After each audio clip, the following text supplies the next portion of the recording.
As the war in Iran continues, there are concerns for security. Well, no concerns tonight. I mean, when there's an event of this magnitude, they are always planning and they are ready for this. TPD tells me there are no credible threats, no threats to the venue or to the people who are here.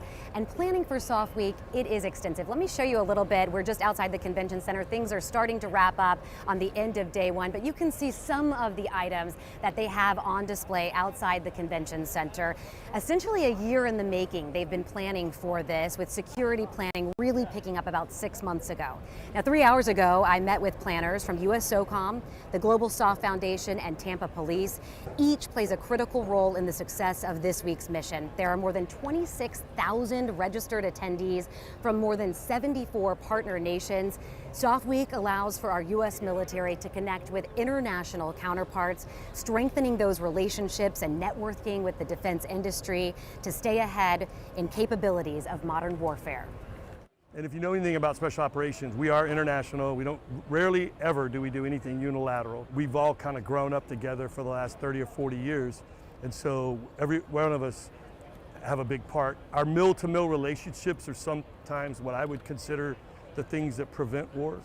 We get a lot of new perspectives, a lot of different ways to look at really hard, complex problem sets, and that's what USSOCOM does for the United States and the Joint Force. It solves hard, complex problems.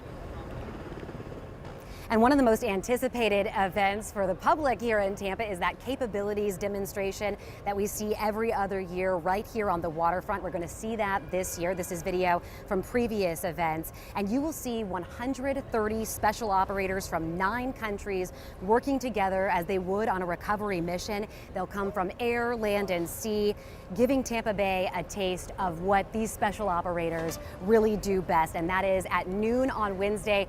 But truly, you're going to want to be out here at 10 o'clock. Keep in mind parking. This event runs through this Friday. There's going to be traffic. There will be road closures.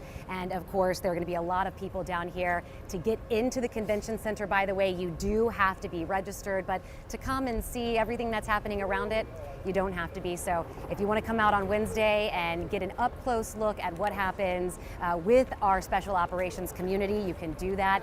And this year, inside the convention center, it's all about going high-tech.